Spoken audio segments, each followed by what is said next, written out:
জনগণের সকল ক্ষমতা, জনগণের যে নির্বাচিত সরকার, সেই সরকারের ক্ষমতা বলেই অন্যান্য সংস্কার। আমরা মির্জা কি নাম 111 মঈনুদ্দিন ফখরুদ্দিনকে দেখেছি, আবার যেন আরেকটি চক্র কাজ করে আপনার এই অন্তর্বর্তী সরকারকে ষড়যন্ত্রের শিকার না হতে হবে, সেদিকে আপনাকে সর্বক্ষণ নজর রাখতে হবে। কারণ এরা এখনো সেনাবাহিনী আছেন মাঠে, আমরা স্বাগত জানিয়েছি, কিন্তু অস্ত্র উদ্ধার বাংলাদেশের ছাত্রলীগ যুবলীগের কাছে যত অস্ত্র আছে, আধুনিক অস্ত্র, সে অস্ত্র বাংলাদেশে আওয়ামী আমলের সময় যে সকল ওসিগুলা থানায় দায়িত্ব ছিল তাদেরকে ডেকে জিজ্ঞাসা করেন, তারা নাম বলে দিতে পারবে, বাড়ির নাম বলে দিতে পারবে, বাপের নাম বলে দিতে পারবে,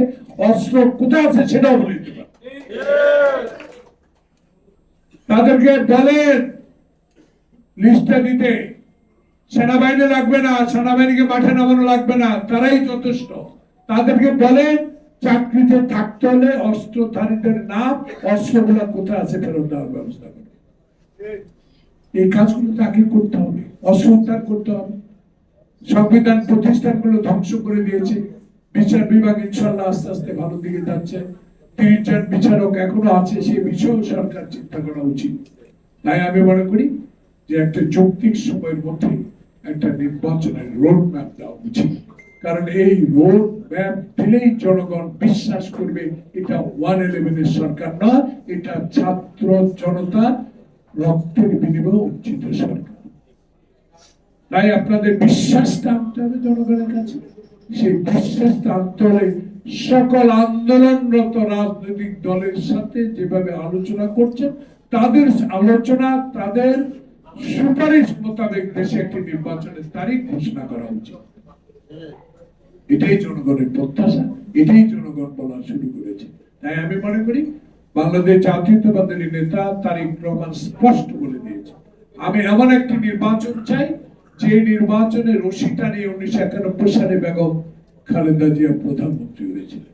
আমি মৃত ব্যক্তির ভোট চাই না, আমার ভোট আমি দিব যাকে ইচ্ছা তাকে দিব।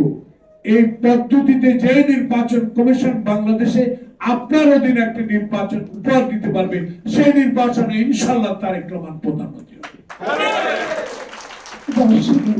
কারণ বাংলাদেশে 16 বছরের আন্দোলনের আজকে আমার বামে ডানে যারা বসা, কত মামলা, কত হামলা, এগুলা কি আমরা আন্দোলনে ছিলাম? আমরা ছিলাম, আমাদের লোকেরাও ছিল।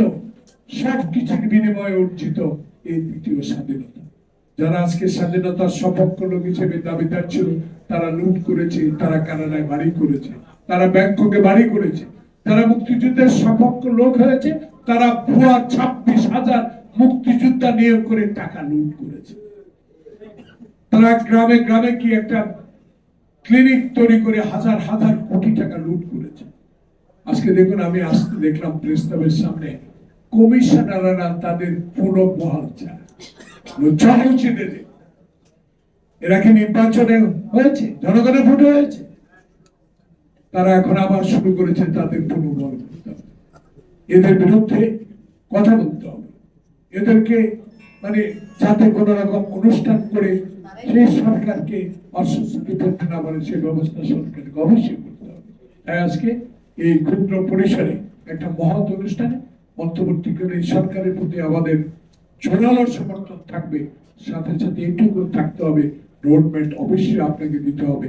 এই রোডম্যাপের মাধ্যমে যে নির্বাচন হবে, সেই নির্বাচনে জনপ্রতিনিধিরাই বাংলাদেশের রাজনীতি ঠিক করবে, বাংলাদেশের সংবিধান পরিবর্তন হবে কি হবে না সেই বিষয়ে ঠিক করবে।